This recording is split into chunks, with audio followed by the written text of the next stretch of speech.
Right from the start. When you're born a girl baby, you grow up to be a bigger girl and then a woman. Everybody's fancy, everybody's fine. Your body's fancy, and so is mine. Oh.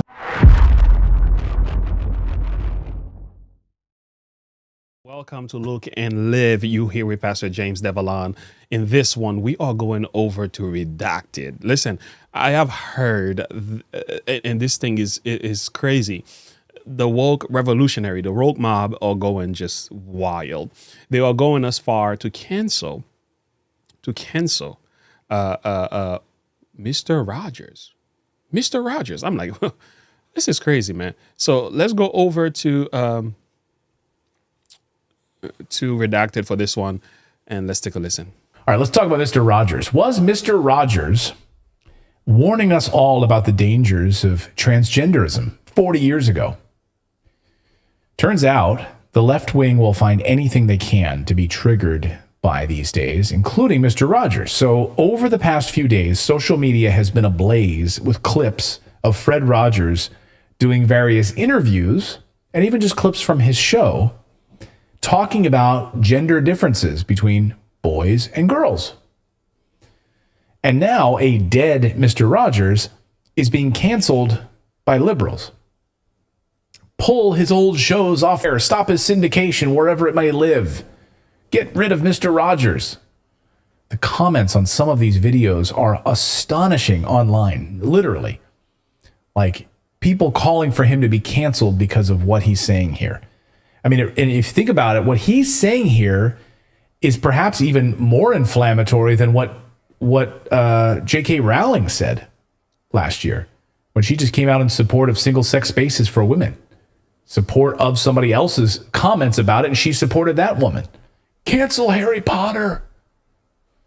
No, go out and buy Harry Potter. Go out and buy the new Hogwarts Legacy game. Like to stick it to these woke people. I did too. I already put my pre-order in for Hogwarts Legacy. So yeah, I did too. Screw you. And it's coming out on Switch. So yeah. I'm excited. Now, it's kind of extreme that the woke revolutionaries now, they're not just happy canceling people who are alive. They're going as far as going after people who are dead just to support their narrative. I also hear that they wanted to cancel Aretha Franklin because she has a song called A Woman something. I mean, it's just ridiculous to me, but nevertheless, let's continue here. So it's going to be huge. It's already like one of the biggest pre-orders of all time. So it looks like, you know, when you go woke, you go broke, right? So anyway. Streisand effect. Yeah. So now a dead Mr. Rogers is being canceled. So it really started with this clip that went viral on TikTok. Dr. Deborah Fauci is a funny Twitter account, and she pointed this out. But here's the clip. Here's the tweet. Trigger warning. This is the most upsetting thing that you will see all weekend. Now, this is a funny account, so she's being sarcastic. Dr. Deborah Fauci is being sarcastic here. So it starts with this old clip of beloved children's TV star Mr. Rogers of Mr. Rogers' Neighborhood. I watched that show endlessly when I was a kid, singing and explaining to all of us that boys are boys and girls are girls. Watch. Boys are boys from the beginning.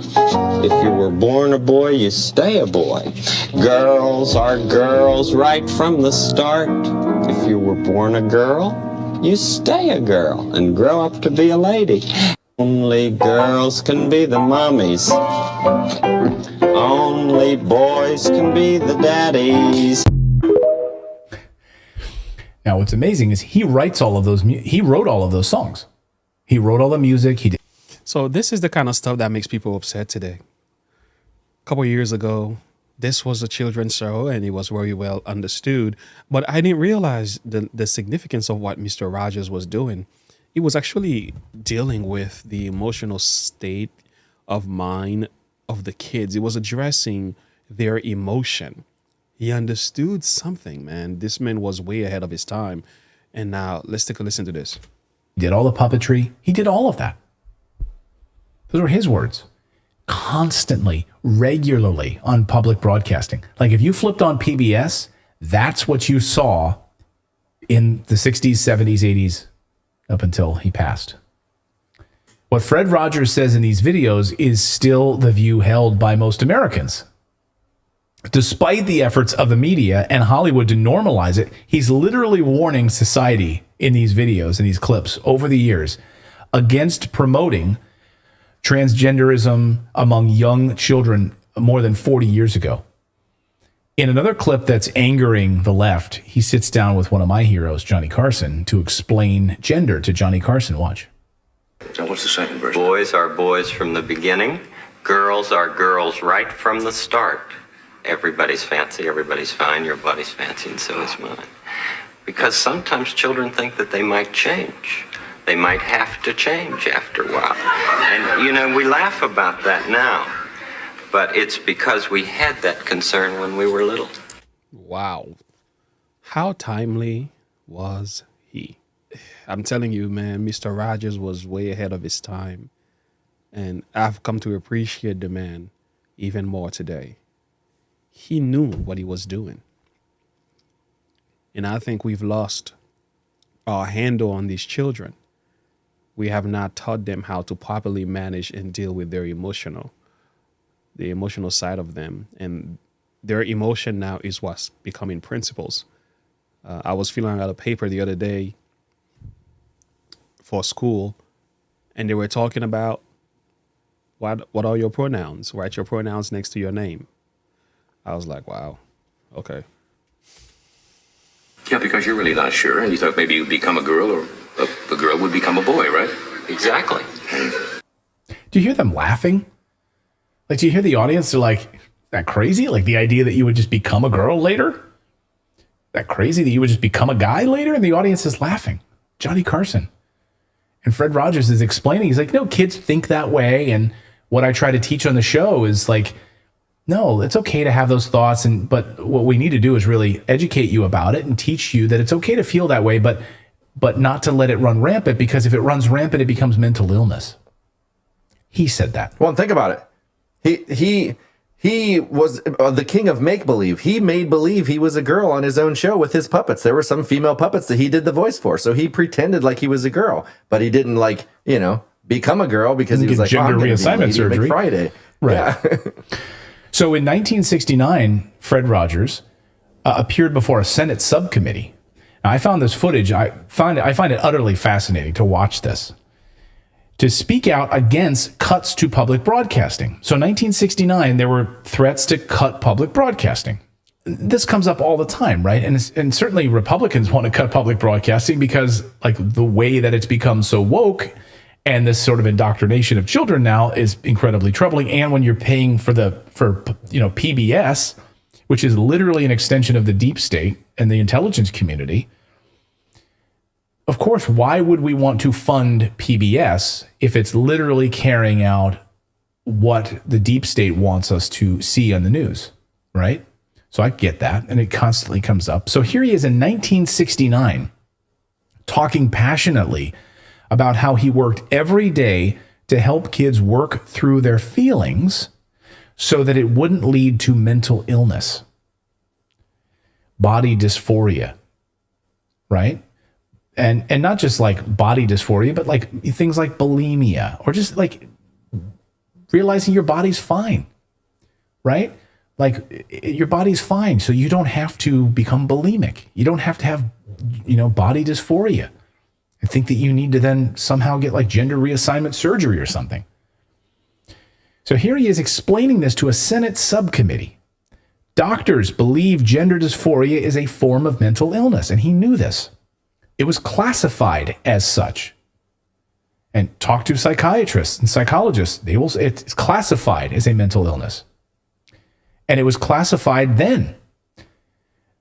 So that's about the point at which you watch Fred Rogers. This is watching him trying to save public television from budget cuts. His speech was actually so powerful, it gave the dissenting chairman who was holding the committee, the dissenting chairman of the subcommittee, he said it gave him goosebumps because of Mr. Rogers' speech to him. Now, it's about a minute long. It's a powerful little clip. And it's so, for this day and age, it's so powerful to watch. The chairman of the committee wanted the cuts, and this speech changed his mind. When does that happen? Watch this. We made 100 programs for EEN, the Eastern Educational Network, and then when the money ran out, people in Boston and Pittsburgh and Chicago all came to the fore and said, we've got to have more of this neighborhood expression of care. And this is what I give. I give an expression of care every day to each child to help him realize that he is unique. I end the program by saying, you've made this day a special day by just your being you. There's no person in the whole world like you, and I like you just the way you are. And I feel that if we in public television can only make it clear that feelings are mentionable and manageable, we will have done a great service for mental health. I think. Wow. Are you listening to this? Today, feelings takes the wheel. This man understood this. There was a time in our culture we understood that feelings doesn't take the driver's seat. We put feelings in the back seat, right? But it's the other way around today. People's feelings and emotion have become principles. Principles are no longer to be considered facts, biology, truth, God, even history is under attack today. This is what happens when we let feeling runs wild. I think that it's much more dramatic that two men could be working out their feelings of anger. Much more dramatic than showing something of gunfire. I'm constantly concerned about what our children are seeing. And for 15 years I have tried in this country and Canada to present what I feel is a meaningful expression of care. Do you narrate it? I'm the host, yes. And I do all the puppets, and I write all the music, and I write all the scripts. Well, I'm supposed to be a pretty tough guy, and this is the first time I've had goosebumps for the last 2 days. And so then he changed his mind. Isn't that amazing? I just find that utterly compelling. And so the idea that we should talk about this to prevent mental illness, have this community of care where we can, not force you off into some pharmacological solution for having your body mutilated. And boy, have we gotten so far away from that. So this compilation that just hit the internet today, or the past 24 hours, this compilation has people's hair on fire. So I'm going to put this up. This is Fred Rogers. What's that? I was going to just say really quick, especially Big Pharma. They're not going to like this. Oh, no, they won't like this. I mean, this is a compilation going back to black and white. So this isn't just like something he said one time. Black and white up until retirement, he was saying the same thing on public television about children and boys and girls. That's it. Watch. Boys are boys from the beginning. If you were born a boy, you stay a boy. Girls are girls right from the start. When you're born a girl baby, you grow up to be a bigger girl and then a woman. Everybody's fancy, everybody's fine. Your body's fancy, and so is mine. Only girls can grow up to be the mummies. Only boys can grow up to be the daddies. Everybody's fancy, everybody's fine. Your body's fancy, and so is mine. I think you're a special person, and I like your ins and outsides. Everybody's fancy, everybody's fine. Your body's fancy, and so is mine. I don't know. Powerful stuff. It's amazing. That's what public television used to be in the United States. But Our world has changed, hasn't it? Our world has changed tremendously. This was acceptable back then. Today, you're not allowed to say that. You're not even allowed to think that. That is sad. And that's something, friends. Our world has changed. It's changing tremendously in ways that I have never seen before. I must say, friends, it's just, it comes a point that, how do we turn this ship around is the question I should be asking.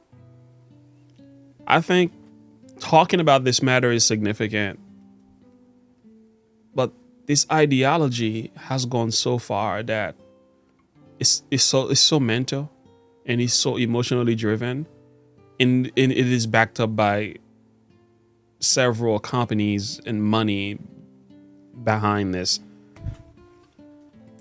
It's not going to be an easy fight, but this fight must be won in the hearts of each individual. And it goes back to understanding the condition of the heart, because what we now have are people who are trusting in their hearts and their emotions and their passions and their experiences becoming law instead of principles, truth, and righteousness. Turning this thing around is not going to be easy. It's a serious fight. But there are some, I believe, there is hope for them. First of all, let's talk about what is the condition of the heart. Why is it not a good idea to trust the heart? Here's the reason why. The heart is deceitful above all things and desperately wicked. Here's a question. Who can know it? And the idea is the heart is so naturally deceitful. In other words, when we're talking about the heart here, we're talking about the mind. The Bible tells us in Proverbs, as a man thinketh in his heart, so is he. So the heart is a representation of the mind in scripture, or the heart mind. But the thing with the heart, it is deceitful because by nature we are sinful. So in other words, we are deceiving ourselves more than anybody else. So desperately wicked is the thing. Desperately wicked. Not only it is deceitful, it is desperately wicked.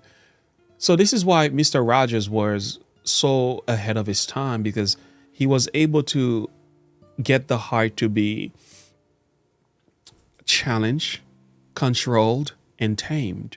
The passion, he was addressing that through his shows, through his music, right? He was helping kids to manipulate their passions, control their passions instead of being controlled by their passion. And what's happening today, the passion has gone wild. And I think our culture, the violence in our music, the sexuality, and a lot of what's being taught in school today, all of that is taking reign in the hearts and is causing people and our young children to lose their minds. And I think TikTok in itself is a place of mental illness. There are some decent things on TikTok, of course, but for the vast majority of what I see is so bad. I've heard people talking about banning TikTok. I will say I will vote for that 100% because I don't even see the significance of it. But nevertheless, to each his own. That's my thought on that. But here's the good news. I, the Lord, I know the heart. I try the reins to give to everyone according to his ways and according to the fruit of his doing. So God alone knows our hearts. We don't even know our own hearts. So these kids don't even know their hearts. And they are making decisions, and we are changing laws.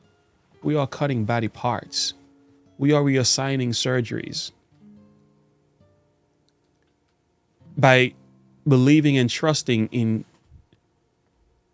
hearts who's naturally deceitful and wicked, misleading. These emotions and passions are out of control. And we are trusting that in our culture. And we are canceling anybody who dares to challenge this view.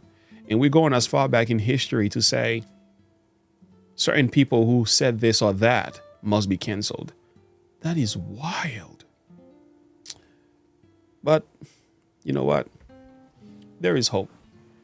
Because I think no matter how crazy things get, one thing I know for certain, at the end of the day, the truth will conquer.